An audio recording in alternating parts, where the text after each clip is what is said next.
संकलन हा चॅप्टर बघितलेला आहे, त्या पुढचा टॉपिक आज आपण या लेक्चर मध्ये बघूया. अगोदर आपण कंबाईन इक्वेशन कसं कॅल्क्युलेट करायचं आणि ते कोणत्या फॉर्म मध्ये येतं ते बघितलं होतं. आता आपण त्या पुढचे कॉन्सेप्ट आणि न्यूमेरिकल्स बघूया. बघा, आपल्याला माहिती आहे combine equation of line passing through origin जर असेल तर ते आपण ax² + 2hxy + by² 0 ने रिप्रेझेंट करतो. am I correct? येते का लक्षात तुमच्या? जर लाईन पासिंग थ्रू ओरिजिन्स असतील तर त्यांचं कंबाईन इक्वेशन हे ax² + 2hxy + by² या फॉर्म मध्ये लिहिता येतं. बघितलं आपण त्याच्यावरती थेरम.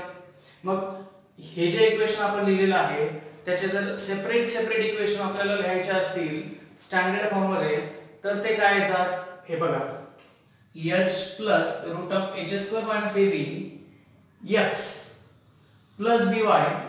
0 हे एक इक्वेशन असतं. आणि फक्त इथे जे काही प्लस आहे त्याच्याऐवजी मायनस घ्यायचं आणि हे दुसरं इक्वेशन मिळेल. म्हणजे आपण जे combine equation of line in the form ax² + 2hxy + by² 0 बघितलेलं आहे त्याचे दोन इक्वेशन्स वेगवेगळे कोणते असतील तर हे h + √h² - ab x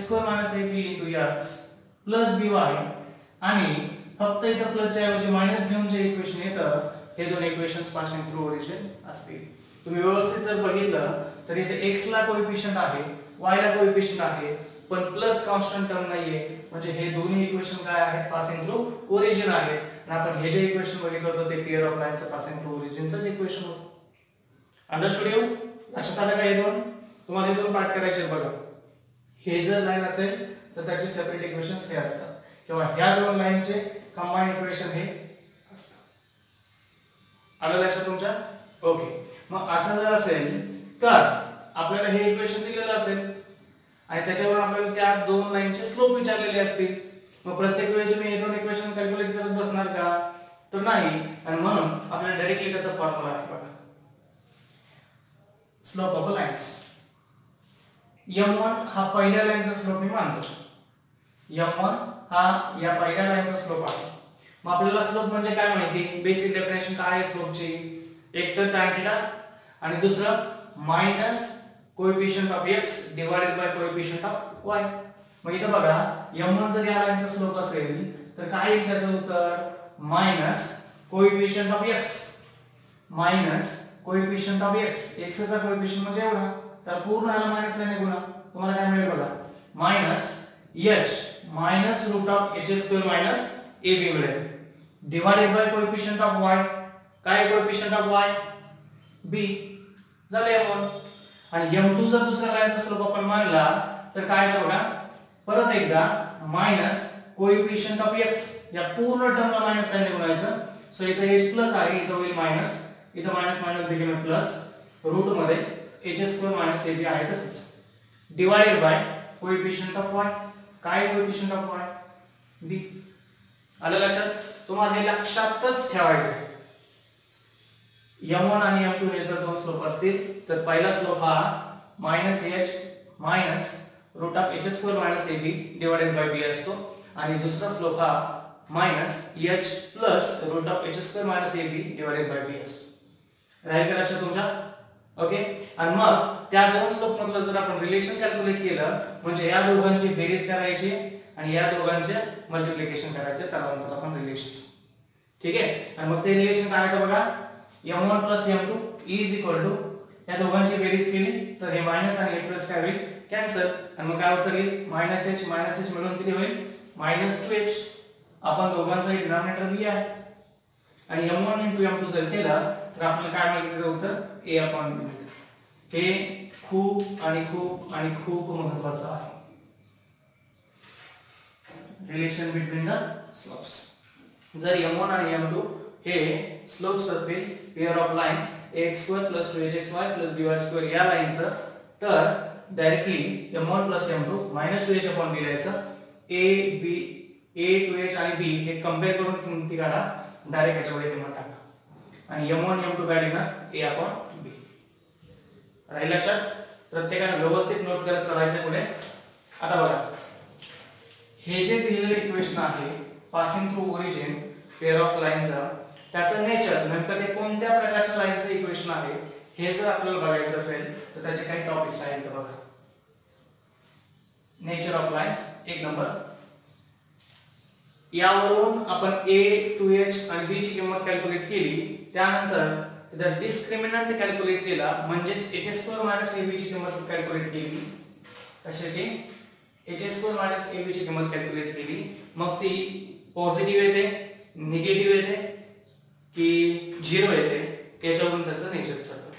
बघा, पहिला जर h² ab हे जर 0 पेक्षा मोठं आलं म्हणजे पॉझिटिव्ह आलं, तर या ज्या लाईन्स आहेत बघा, या ज्या लाईन्स आहेत त्या लाईन्स डिस्टिंक्ट असतील, म्हणजे वेगवेगळ्या असतील. त्यातला फरक आपल्याला जाणवेल, दिसेल. म्हणजे ही एक लाईन असेल, ही दुसरी लाईन असेल, वेगवेगळ्या 2 लाईन्स कंबाईन झालेल्या असतील, त्याला म्हणायचं डिस्टिंक्ट लाईन्स म्हणायचे. त्या कधी असतील? h² ab greater than 0. Okay, समजा ही एक लाईन आहे तुमची आणि ही दुसरी लाईन आहे, त्या अशा आपल्याला 2 वेगवेगळ्या लाईन्स दिसतील. क्लियर? आता दुसरं, जर h² ab हे जर 0 आलं, h² ab हे जर 0 आलं तर त्या लाईन्स कोइन्सिडेंट असतील. पुन्हा एकदा बघा, ही एक लाईन आहे तुमची, एक मिनिट, ही एक लाईन आहे तुमची, ही दुसरी लाईन आहे, ह्या कोइन्सिडेंट असतील. आलं लक्षात? म्हणजे एकावरती एक. तुम्हाला दिसताना कसं वाटतं ते? एकावरती एक दिसतंय, lines are coincident. Understood you? लक्षात येते का कन्सेप्ट? बघा, h² ab is equal to 0, then lines are coincident like these 2 lines. या 2 लाईन एकावरती एक असतील. ओके, आता जर h² ab हे 0 पेक्षा लहान असेल म्हणजेच निगेटिव्ह असेल, h² ab is less than 0, then lines are, it's a very important, then the lines are imaginary. Lines are imaginary. Imaginary म्हणजे कशा? एक्झिस्टच होणार नाहीत. इमॅजिन करायचं असतील कुठेतरी, ऍक्च्युअली त्या नसतील. Lines does not represent pair of lines. त्या लाईन पेअर ऑफ लाईन रिप्रेझेंटच करणार नाहीत. Very important. तुम्हाला याच्यावरती एमसीक्यू येतो बरं का. सीईटी पॉइंट ऑफ व्ह्यू जर बघितलं तर हे पॉइंट खूप महत्त्वाचे, खूप लक्षात ठेवायचं आहे. पुन्हा सांगतो, h² ab is greater than 0, lines are distinct. h² ab is equal to 0, lines are coincident. h² ab is less than 0, it does not represent pair of lines. Okay, काय लक्षात? याच्यामध्ये अजिबात कन्फ्युजन करून घेण्यासारखं काही नाहीये, एकदम सोपं आहे. ठीक आहे, बघा पुढे. If a plus b is equal to 0 जर असेल, म्हणजे coefficient of x² plus coefficient of y² या दोघांची किंमत जर 0 आली तर लाईन्स आर परपेंडिक्युलर. लाईन्स काय असतील? परपेंडिक्युलर असतील, म्हणजे त्या एकमेकाला 90 डिग्री अँगल करतील, लाईक दिस. ही एक लाईन आणि ही दुसरी लाईन, त्यांचे कंबाईन इक्वेशन असेल पण ते कसे असतील? परपेंडिक्युलर असतील. This is also very important. तुम्हाला काय दिलं जातं क्वेश्चन मध्ये? Pair of lines are, question दिला जाईल, it represent coincident line, find the value of k. म्हणजे तुम्हाला एखादं इक्वेशन दिलेलं असेल, त्याच्यामध्ये a 2h आणि b यांच्यामध्ये एखादी व्हॅल्यू अननोन दिलेली असेल आणि तिथे विचारलेलं असेल k ची किंमत किती आहे. जर लाईन्स या कोइन्सिडेंट असतील त्यावेळेस तुम्ही काय करायचं? h² ab 0 म्हणायचं, तिथे किमती टाकायच्या, कॅल्क्युलेट करायचं. किंवा ऑर एल्स काय विचारलं जाईल? a 2h b यांच्यापैकी परत एकदा a किंवा b पैकी एक किंमत अननोन असेल आणि तुम्हाला विचारलं जाईल what is the value of that unknown if lines are perpendicular. For example बघा, 3x² plus 2xy plus ky² is equal to 0. It represents perpendicular lines, then what is value of k? तुम्ही simply काय करायचं आहे, याला compare करायचं आहे x² + 2hxy + by² म्हणजे कोणाशी कंपेअर करायचं आहे, कोणाशी x² + 2hxy + by² = 0. मग a ची किंमत किती मिळेल तुम्हाला इथं 3, b ची किंमत किती मिळते k, आणि लाईन्स काय म्हणतात आणि परपेंडिक्युलर a + b = काय असतं 0. म्हणजे काय मिळेल तुम्हाला 3 + k = 0. म्हणजे k किती मिळेल -3. रिमेंबर दिस. आलं लक्षात तुमच्या k ची व्हॅल्यू किती मिळेल -3 मिळेल. अशा प्रकारचे क्वेश्चन्स याच्यावरती आहेत किंवा डायरेक्टली नेचर पण विचारलं जाऊ शकतं. So very important examination point of view MCQ साठी खूप महत्त्वाचं आहे. ठीक आहे. आता बघा पुढचा टॉपिक. आता पुढचा कन्सेप्ट बघा ऑक्झिलरी इक्वेशन. आपल्याला माहिती आहे pair of lines passing through origin is काय असतं x² + 2hxy + by² = 0. बरोबर आहे. हे पासिंग थ्रू ओरिजिन आहे म्हणजेच y mx हे इक्वेशन आणि सॅटिस्फाय केलं पाहिजे. कोणते इक्वेशन y mx, कारण हे इक्वेशन आहे पासिंग थ्रू ओरिजिन. मग y mx याच्यामध्ये टाकून जे इक्वेशन तुम्हाला मिळेल त्याला ऑक्झिलरी इक्वेशन म्हणतात आणि ते तुम्हाला या फॉर्ममध्ये मिळतं. बघा कसं y mx याच्यामध्ये टाकायचं x² + 2hx y जागा टाका mx प्लस b y जागा अगेन mx = 0. बघा या ठिकाणी x चा वर्ग आहे, इथे x * x x चा वर्ग आहे, इथे पण x चा वर्ग आहे. सगळ्यांमधून x² कॉमन घ्या. काय मिळेल बघा काय मिळेल x² कॉमन घेतला a + 2h इथे काय राहिलं फक्त m प्लस b इथे m चा वर्ग आहे = 0.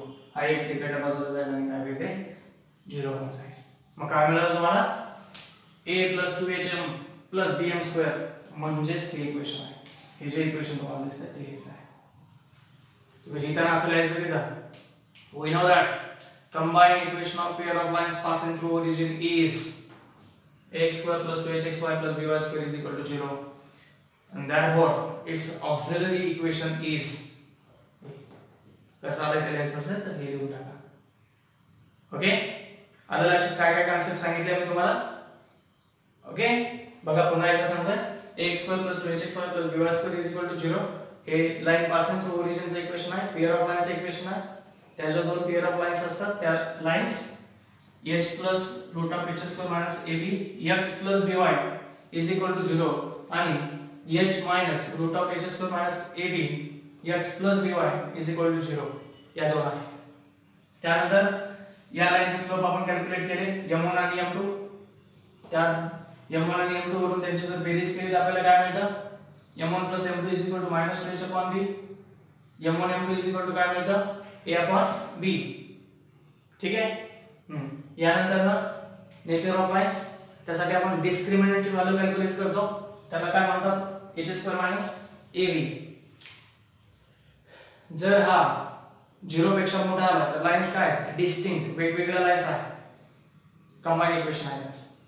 त्यानंतर h² - ab the lines R जर याची व्हॅल्यू 0 असेल तर lines are coincident. Less than 0 असेल तर लाईन्स डज नॉट एक्झिस्ट. त्याला काय म्हणायचं इमॅजिनरी.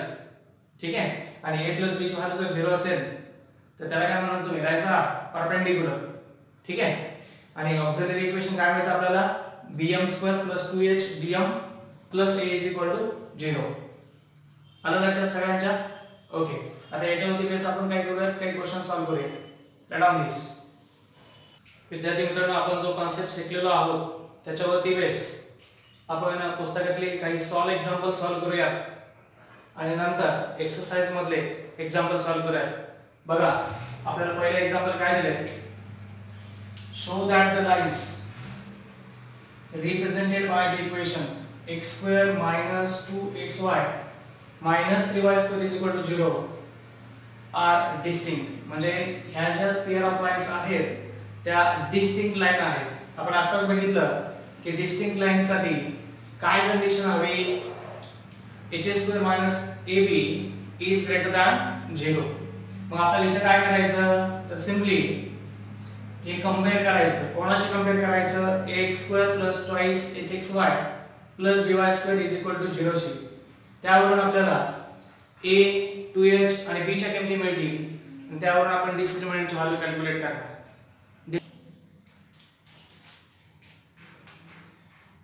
बघा, given equation is x² minus twice xy minus 3y² is equal to 0. Comparing it with, compare करायचं आहे, कोणाशी कंपेअर करायचं,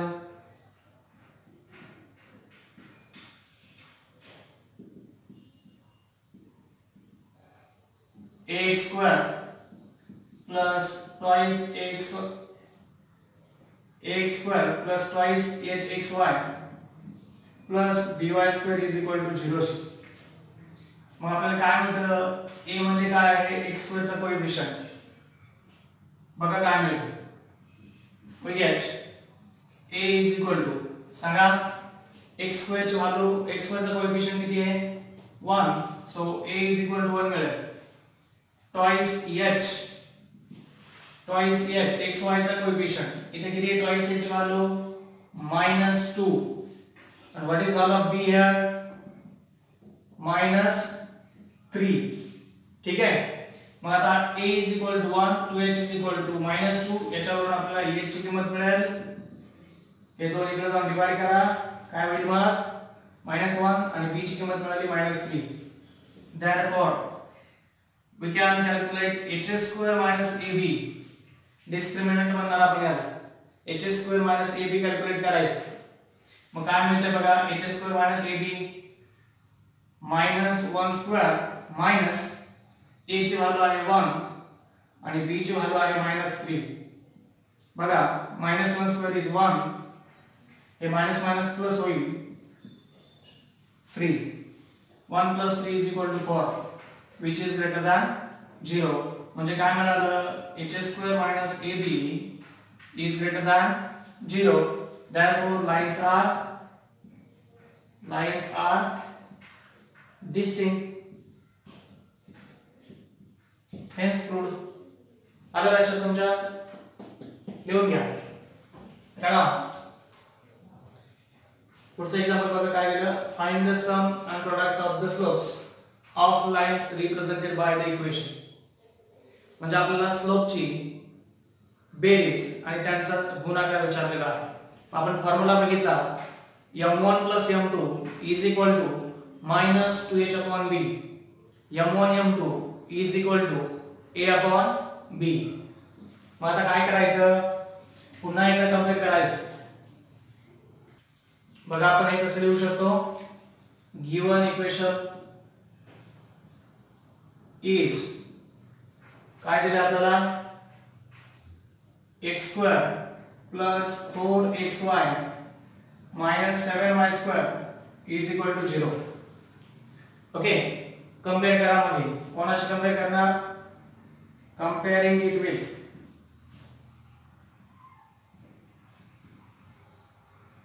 ax² plus twice hxy plus by² is equal to 0. आणि मग आपल्याला काय मिळेल, कंपेअर केल्यानंतर what is value of a here, x² चा कोएफिशिएंट किती आहे, 1 again. twice h is equal to 4 आणि b काय मिळतोय, -7. ओके, मग असं जर असेल तर आपल्याला m1 plus m2 आणि m1 into m2 हे काढायचं आहे. ओके, मग आपण काय म्हणूया तिथं, late m1 and m2 are the slopes of lines. कोणत्या लाईनचे स्लोप्स आहेत ते, x² plus 4xy minus 7y² is equal to 0 चे. ठीक आहे, म्हणजे दिलेल्या लाईनचे स्लोप्स आहेत. मग आपल्याला काय मिळतं बघा, m1 plus m2 काय फॉर्म्युला असतो, मायनस 2h अपॉन b सम मायनस 2h ची किंमत किती आहे 4 डिवाइडेड बाय b किती इथं -7 मग काय मिळालं 4/7 आणि m1 m2 काय असेल a upon b. So what is value of a here 1. What is value of b -7. So -1 upon 7 सम आणि प्रोडक्ट मिळाला बघा. येणार लक्षात आलं सर्वांच्या लिहा. बघा आपल्याला काय दिले क्वेश्चन नंबर 3 आपण एक्सरसाइज बघतो 4.1 त्यामध्ये पहिले दोन क्वेश्चन्स आपण मागच्या लेक्चर्स मध्ये सॉल्व केलेले आहेत. आता question number 3 find the combined equation of pair of lines passing through origin and perpendicular to the lines represented by the following equations. याचा नेमका अर्थ काय की हे जे खाली आपल्याला इक्वेशन्स दिलेले आहे त्याला परपेंडिक्युलर असणाऱ्या लाइन्स पण ओरिजिन मधून पास होत असतील अशा लाइन्स आपल्याला इक्वेशन काय करायचं आहे कॅल्क्युलेट करायचं आहे. येते लक्षात तुमच्या म्हणजे ह्या ज्या दोन लाइन्स आपल्याला इथे जे इक्वेशन दिले ते पेअर ऑफ लाइन्स इक्वेशन आहे म्हणजे त्या दोन लाइन्स आहेत. मग त्या दोन लाइनला परपेंडिक्युलर असणाऱ्या आणि ओरिजिन मधून जाणाऱ्या लाइनचे इक्वेशन आपल्याला काय करायचं आहे कॅल्क्युलेट करायचं आहे. येते लक्षात म्हणजे समजा ही एक लाइन आहे यामधली आणि ही दुसरी लाइन आहे. ओके ही या ज्या दोन लाइन्स दाखवल्या या लाइन्स आहेत. ओके याला परपेंडिक्युलर असणारी लाइन आणि याला परपेंडिक्युलर असणारी लाइन हे समजा L1 हे L2 L1 ला परपेंडिक्युलर असणारी लाइन आणि L2 ला परपेंडिक्युलर असणारी लाइन. बघा L1 ला जी परपेंडिक्युलर आहे ती L1 डॅश म्हणतो मी आणि L2 ला जी परपेंडिक्युलर आहे ती L2 डॅश म्हणतो. पण ह्या ज्या लाइन्स आहेत त्या ओरिजिन मधून पास होतात. काय होतात त्या ओरिजिन मधून पास होतात. हा तुमचा एक्स ऍक्सिस हा तुमचा वाय ऍक्सिस. आलं लक्षात तुमचं मी काय केलं ते L1 लाइन L2 लाइन याला परपेंडिक्युलर लाइन ड्रॉ केली ती L1 डॅश आहे. L2 ला परपेंडिक्युलर लाइन ड्रॉ केली ती L2 डॅश आहे. आणि ते कुठून पास होतं ओरिजिन मधून. आणि असं जर असेल तर या दोन लाइनचं L1 डॅश आणि L2 डॅश यांचे इक्वेशन आपल्याला कॅल्क्युलेट करायचं. ओके लक्षात आलं आपण नेमकं काय करणार आहोत. एक लक्षात घ्या हे जे इक्वेशन्स दिलेले आहेत या इक्वेशन्स वरून आपल्याला जे इक्वेशन कॅल्क्युलेट करायचे आहेत ते वेगवेगळ्या दोन मेथडने कॅल्क्युलेट करता येतात. म्हणजे कसं डायरेक्टली स्लोप्स मानून आणि हे जे इक्वेशन्स दिले त्यांचे सेपरेट इक्वेशन्स काढून आपण दोन्ही मेथड इथे बघूया. ठीक आहे बघा मग काय करता येईल. सुरुवातीला मेथड नंबर 1 आपण काय करूया हे जे दिलेले इक्वेशन्स आहेत ते दोन लाइन्सचे इक्वेशन्स आहेत त्यामध्ये पेअर ऑफ लाइन्स आपल्याला दिलाय त्याचे सेपरेट इक्वेशन्स बनवूया. त्याच्यावरून त्याच्या परपेंडिक्युलर लाइनचे इक्वेशन्स कॅल्क्युलेट करू आणि त्याच्यावरून कंबाइंड इक्वेशन कॅल्क्युलेट करू. ठीक आहे बघा given equation is 5x square minus 8xy plus 3y square is equal to 0. आता हे कंबाइंड इक्वेशन आहे म्हणजे याचे दोन इक्वेशन्स होतील सेपरेट इक्वेशन्स. आपण बघितले सेपरेट इक्वेशन कसे कॅल्क्युलेट केले जातात. मी इथे काय करायचं आहे 5 त्रिक 15 अशा दोन संख्या शोधायच्या त्यांची सम -8 आली पाहिजे आणि प्रॉडक्ट 15 आला पाहिजे. बघा मग therefore लिहिताना असं लिहितो त्याला 5x square minus 5xy minus 3xy plus 3y square is equal to 0.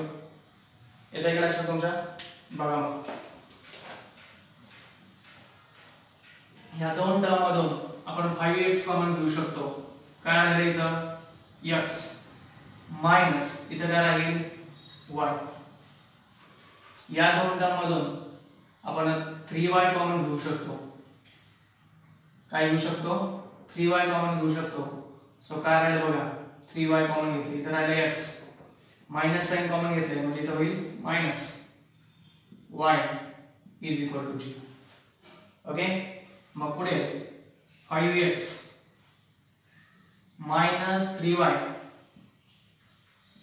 आणि दुसरं x मायनस y एकदाच लिहिणार x मायनस y. अशा प्रकारे आपण याचं फॅक्टरायझेशन केलं. मग पुढे काय होत आहे 5x minus 3y is equal to 0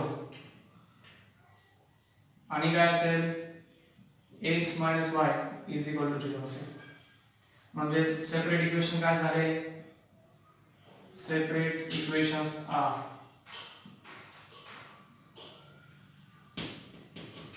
बघा हे दोन इक्वेशन्स आपल्याला मिळाले. मग आपण काय लिहू शकतो therefore separate equations are 5x minus 3y is equal to 0 and x minus y is equal to 0. Okay यावरून आपण पहिल्या लाईनचा स्लोप कॅल्क्युलेट करूया दुसऱ्या लाईनचा पण स्लोप कॅल्क्युलेट करूया आणि यावरून त्याला परपेंडिक्युलर असणाऱ्या लाईनचा स्लोप कॅल्क्युलेट करूया नंतर त्याचे कॉमन इक्वेशन. येथे लक्षात प्रोसिजर एकदम सिंपल आहे. दिलेले इक्वेशन पहिल्या मेथड मध्ये बघतोय आपण. दिलेले इक्वेशन आहे कसं लिहायचं त्याचं फॅक्टर काढून दोन सेपरेट इक्वेशन्स बनवायचे. ते बनवल्यानंतर त्यांचे स्लोप्स कॅल्क्युलेट करायचे. त्याच्यावर परपेंडिक्युलर लाईनचे स्लोप कॅल्क्युलेट होतील आणि line passing through the formula वापरा. It's very simple. बघा मग हे जे दिलेले इक्वेशन्स आहेत त्याचे स्लोप काय मी डायरेक्टली ड्रॉ करेन. पहिल्या लाईनचा स्लोप मी m1 मानतो. तुम्ही लिहिताना तिथे व्यवस्थित द्या. Let m1 with the slope of first line आणि m2 with the slope of second line. मी इथे डायरेक्टली m1 आणि m2 ची किंमत लिहितो. m1 काय बघा minus a upon b slope असतो. a म्हणजे कोएफिशिएंट ऑफ x आणि b म्हणजे कोएफिशिएंट ऑफ y. इथे x चा कोएफिशिएंट किती आहे 5 divided by coefficient of y किती आहे -3 म्हणजे काय मिळालं आपल्याला 5 अपॉन 3 मिळालं. मायनस मायनस बिकम प्लस आणि m2 काय मिळेल बघा लिहिताना व्यवस्थित लिहा बरं. m2 काय मिळेल मायनस कोएफिशिएंट ऑफ x किती आहे 1 divided by coefficient of y किती आहे -1 म्हणजे किती मिळाले 1. मग m1 आणि m2 आपल्याला मिळाले. मग परपेंडिक्युलर लाईनचे स्लोप काय असतील therefore slope of perpendicular lines पहिल्या लाईनला परपेंडिक्युलर असणाऱ्या लाईनचा स्लोप काय निगेटिव्ह रेसिप्रोकल असतो. मी त्याला m1 डॅश म्हणतो. m1 डॅश तो -1 अपॉन m1 असेल बरोबर कारण m1 m2 -1 असतं. म्हणून मी काय केलं m1 डॅश हा स्लोप परपेंडिक्युलर लाईन पहिल्या लाईनला परपेंडिक्युलर असणाऱ्या लाईनचा स्लोप मानला. जसं की l1 डॅश म्हटलं होतं मी त्या लाईनला. मग याचा निगेटिव्ह रेसिप्रोकल मग त्यालाच आपण काय लिहू शकतो -1 अपॉन m1 लिहू शकतो. मग पुढे काय होईल ते मायनस रेसिप्रोकल म्हणजे काय करायचं छेदाचा अंश आणि अंशाचा छेद म्हणजेच काय -1 अपॉन हे किती आहे 5/3 हे वरती जाईल म्हणजे याला आपण लिहू शकतो 3/5 हे मायनस आहे तसंच. हा झाला पहिल्या परपेंडिक्युलर लाईनचा स्लोप आणि दुसऱ्यासाठी आपण काय लिहिणार बघा m2 डॅश म्हणतो मी त्याला. तुम्ही लिहिताना तिथे द्या लेट m1 डॅश आणि m2 dash are the slopes of perpendicular lines या दोन लाईन्स. ठीक आहे बघा मग m2 डॅश काय होईल याचा निगेटिव्ह रेसिप्रोकल दुसऱ्या लाईनचा -1 अपॉन m2 मग काय लिहिले -1 अपॉन m2 किती आहे 1 बघा मग म्हणजे m2 डॅश किती मिळालं -1 मिळालं. ओके मग m1 डॅश झालं m2 डॅश झालं म्हणजे परपेंडिक्युलर लाईनचे स्लोप झाले. त्यांचे इक्वेशन्स कसे कॅल्क्युलेट होतील त्यांचे equations therefore equation of perpendicular lines आपल्याला माहिती लाईन जर पासिंग थ्रू ओरिजिन असेल तर त्याचे इक्वेशन काय असतं y mx y slope into x plus c नसतो c ची व्हॅल्यू तिथे 0 असते. मग पहिल्या लाईनचा इथे स्लोप किती m1 डॅश इक्वेशन काय असेल y is equal to m1 dash x आणि दुसऱ्या लाईनचं इक्वेशन काय असेल y is equal to m2 dash x. येतंय का लक्षात तुमच्या? बघा मग पुढे therefore y is equal to m1 dash किती आला -3/5 into x. 5 इकडे जाऊन मल्टिप्लाय करा therefore 5y is equal to -3x. पुढे कसं लिहिता येईल -3x इकडे प्लस होतील. So 3x plus 5y is equal to 0. This is your first line. ही पहिली लाईन असेल. ठीक आहे, उत्तर नाही झालं ती पहिली लाईन झाली फक्त. हां, दुसऱ्या लाईन साठी बघा y is equal to बघा काय आहे m2 dash x. m2 dash किती -1. So -1 into x. हा इकडे प्लस होईल. Therefore x plus y is equal to 0. हे झालं तुमचं दुसरं लाईन. मग आता आपल्याला काय विचारलंय find the combined equation of pair of lines passing through origin and perpendicular to the lines. आपण याला परपेंडिक्युलर असणाऱ्या दोन लाईनचे इक्वेशन्स काढले. आता आपल्याला काय करायचं ते कंबाइंड इक्वेशन बनवायचं. फाइंड द कंबाइंड इक्वेशन म्हटलंय आणि म्हणून या दोन लाईनचं आपल्याला कंबाइंड इक्वेशन आपल्याला पाहिजे. आणि मग आपण काय लिहिणार पुढे therefore combined equation is आपल्याला माहिती पहिली लाईन जर u असेल आणि दुसरी लाईन जर v असेल तर uv is equal to 0 काय असतं कंबाइंड इक्वेशन असतं. आठवतंय का तुम्हाला पहिल्या लेक्चर मध्ये बघितलंय आपण combined equation is uv is equal to 0. मग आता बघा u आणि v मग या दोघांचा फक्त प्रोडक्ट करायचं आपल्याला. काय पहिलं equation 3x plus 5y 3x plus 5y into दुसरं इक्वेशन काय x plus y is equal to 0. येते का लक्षात सगळ्यांच्या? मग पुढे बघा दोघांचा फक्त गुणाकार करा. 3x ने आतमध्ये गुणायचं 5y ने आतमध्ये गुणायचं. मग काय होईल 3x into x plus y plus 5y into x plus y. ठीक है 3x into x काय होईल 3x square plus 3xy plus 5y into x मध्ये काय 5xy plus 5y into y 5y square is equal to 0. मग काय मिळालं आपल्याला बघा therefore 3x square plus 5 3 8 xy plus 5y square is equal to 0. हे झालं तुमचं कंबाइंड इक्वेशन. हे झालं तुमचं combined equation. therefore combined equation of lines and all this खाली पूर्ण वाक्यामध्ये लिहायचं. therefore combined equation of perpendicular line passing through origin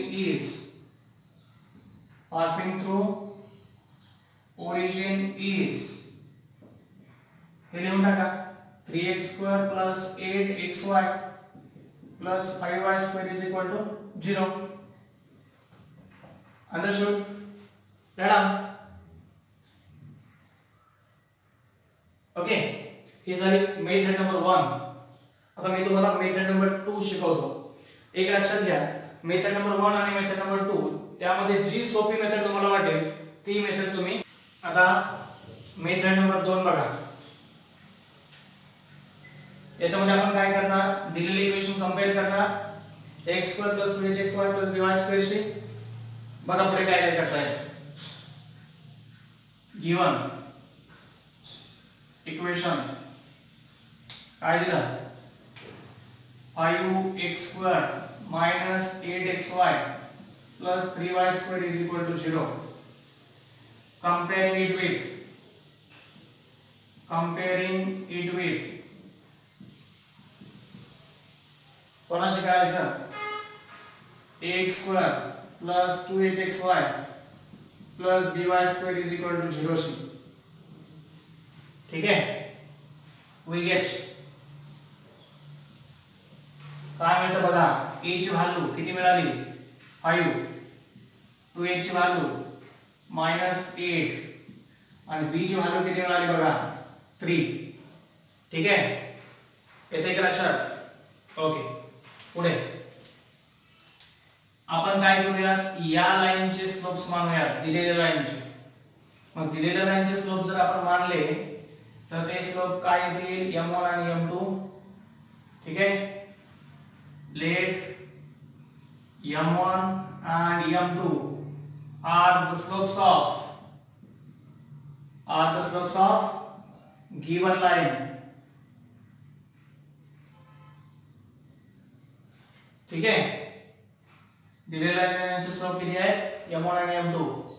मग बघा, therefore m1 plus m2 काय मिळतं, -2h/b. बरोबर का? सो मायनस 2a ची किंमत किती येतं, 8 मायनस 8 आहे बघा, डिवाइडेड बाय b किती आहे, 3. सो काय मिळालं, 8/3. हे लक्षातच ठेवायचं आहे. समजा दिस इज इक्वेशन 1 मानला आपण त्याला इक्वेशन 1, आणि m1 m2 काय मिळतील बघा, a/b असतं. काय असतं, a/b. a किती आहे, 5, b किती आहे, 3. सो a/b किती मिळालं, 5/3. दिस इज इक्वेशन 2. ओके, आलं लक्षात? मग m1 plus m2 मिळालं 8/3, m1 m2 मिळालं 5/3. आपल्याला जे इक्वेशन कॅल्क्युलेट करायचं ते परपेंडिक्युलर लाईनचं आहे, म्हणून आपल्याला याचे परपेंडिक्युलरचे स्लोप विचारात घ्यावे लागतील. बघा काय म्हणू शकतो, बघा आपण as m1 and m2 are the slopes of given lines, then therefore slopes of perpendicular lines are, काय असायला पाहिजे तर, m1 जर पहिल्या लाईनचा स्लोप असेल तर परपेंडिक्युलर लाईनचा स्लोप काय येईल, -1/m1. आणि m2 जर दुसऱ्या लाईनचा स्लोप असेल तर परपेंडिक्युलर लाईनचा स्लोप काय येईल, -1/m2. आलं लक्षात? जर m1 आणि m2 हे जर दिलेल्या लाईनचे स्लोप असतील तर परपेंडिक्युलर लाईनचे स्लोप काय येणार, -1/m1 आणि -1/m2. Negative reciprocal. ओके, आणि मग आपण काय म्हणू शकतो, परपेंडिक्युलर लाईनचं इक्वेशन जर कॅल्क्युलेट करायचं असेल तर इक्वेशन काय होईल, passing through origin. Therefore equation of perpendicular lines, बघा काय येतं, y is equal to mx, y is equal to slope into x. मग इथे काय येणार, y is equal to पहिली लाईन काय स्लोप आहे तिचा, -1/m1 x, आणि दुसरी लाईन आणि second line y is equal to -1/m2, कारण दुसऱ्या लाईनचा स्लोप किती आहे, -1/m2 x. ठीक आहे, लक्षात घ्या मित्रांनो, तुम्हाला जी सोपी मेथड वाटेल त्याने सॉल्व्ह करा. ही सोपी मेथड आहे, मेथड नंबर 2. ठीक आहे, असं मला वाटतं. ठीक आहे, तशा सोप्या दोन्ही पण आहे, फक्त कॅल्क्युलेशन्स कमी करावे लागतील याच्यामध्ये. ठीक आहे, बघा मला therefore y is equal to -1/m1 आहे. m1 इकडे जाऊन मल्टिप्लाय जर झाला तर आपण इथं काय लिहू शकतो, m1y is equal to -x. आलं लक्षात तुमच्या? आणि इकडे काय लिहू शकतो बघा, m2 इकडे नेऊन मल्टिप्लाय करा, m2y is equal to -x. ठीक आहे, बघा मग काय होईल, हे -x इकडे येऊन प्लस होईल, म्हणजे हे इक्वेशन काय मिळालं, x + m1y is equal to 0. आणि हे काय मिळालं, x + m2y is equal to 0. Okay, हे मिळालं आपल्याला perpendicular lines. Equation of perpendicular lines आपल्याला मिळाली. आणि मग आपल्याला काय करायचं आहे याच्यानंतर, combine equation. Therefore combine equation of line, combine equation is काय असेल, uv is equal to 0. पहिल्या लाईनला u मानायचं, दुसऱ्याला v मानायचं, म्हणजे फक्त दोघांचं काय करायचं आहे, प्रॉडक्ट करायचं आहे. येते लक्षात? ओके, मग काय x plus m1y into x plus m2y is equal to 0. ठीक आहे, बघा मग पुढे x ने आतमध्ये बोलायचं, m1y ने आतमध्ये बोलायचं. बघा therefore x ने आतमध्ये जर गुणलं तर काय होतंय x plus m2y plus m1y ने पण गुणूया.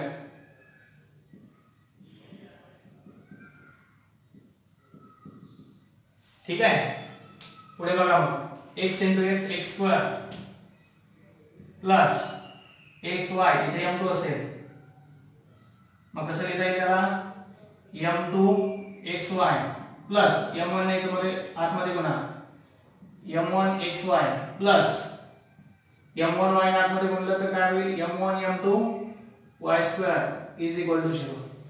याला सिंप्लिफाय करायचं, कसं होईल मग ते x स्क्वेअर प्लस इथे xy कॉमन घ्या, सो इथे राहिले m2 इथे राहिले m1, दोघांमध्ये बेरीज आहे, त्याला आपण लिहू शकतो m1 m2 xy प्लस इथे बेरीज आहे म्हणून m1 प्लस m2 लक्षात घ्या plus m1 m2 y square is equal to 0. Equation 1 आणि इक्वेशन 2 बघायचं, इक्वेशन 1 आणि इक्वेशन 2 बघायचं, m1 प्लस m2 आणि m1 m2 किमती टाकायच्या तिथं. therefore from 1 and 2 तिथं लिहा तुम्ही from 1 and 2 m1 plus m2 ची किंमत 8/3 xy प्लस m1 m2 किती आहे 5/3, so 5/3 y square is equal to 0. आल्या लक्षात काय केलं ते -1/m1 याच्यावर पहिलं इक्वेशन काढलं, -1/m2 याच्यावर दुसरं इक्वेशन काढलं, ते एकत्र केलं, त्यामध्ये आपल्याला m1 m2 मिळालं. m1 m2 मिळालं, पण त्याची किंमत आपण ऑलरेडी कॅल्क्युलेट करून ठेवली होती रिलेशन वरून स्लोपच्या, ती किंमत फक्त त्याच्यामध्ये टाकली. आता बघा इथं डिवाइडेड बाय 3 इथं डिवाइडेड बाय 3, थ्रू आउट इक्वेशनला जर 3 ने मल्टिप्लाय केलं तर काय मिळेल आपल्याला, बघा मल्टिप्लाय दिस इक्वेशन बाय 3, इथं काय होईल therefore 3x² प्लस इथं 3 ला 3 कॅन्सल होऊन काय राहील 8xy प्लस इथं काय राहील 5y² इज इक्वल टू 0. ठीक आहे, हे झालं तुमचं कंबाइंड इक्वेशन ऑफ लाइन, खाली पूर्ण वाक्यात लिहून टाकायचं. ओके, मेथड लक्षात आली का तुमच्या? मेथड नंबर 2 जे दिलेले इक्वेशन आहे त्याच्यावरून a काढा, 2h काढा आणि b काढा, त्यानंतर ना m1 plus m2 काढा, m1 m2 काढा. आफ्टर दैट निगेटिव्ह रेसिप्रोकल घेऊन परपेंडिक्युलर लाईनचे स्लोप्स कॅल्क्युलेट होतील, त्यांचे इक्वेशन्स मिळवायचे, नंतर त्यांना एकत्र करायचे, त्याला म्हणायचे कंबाइंड इक्वेशन. आणि जे m1 plus m2 आणि m1 m2 किंमत कॅल्क्युलेट करून ठेवली होती ती किंमत आपल्याला त्या इक्वेशन मध्ये पुट करायची. पुट केली असता आपल्याला काय मिळतं कंबाइंड इक्वेशन मिळतं. बघा तुम्हाला जी सोपी मेथड वाटते त्या मेथडने एक्झाम्पल सॉल्व करायचं. राइट डाउन दिस.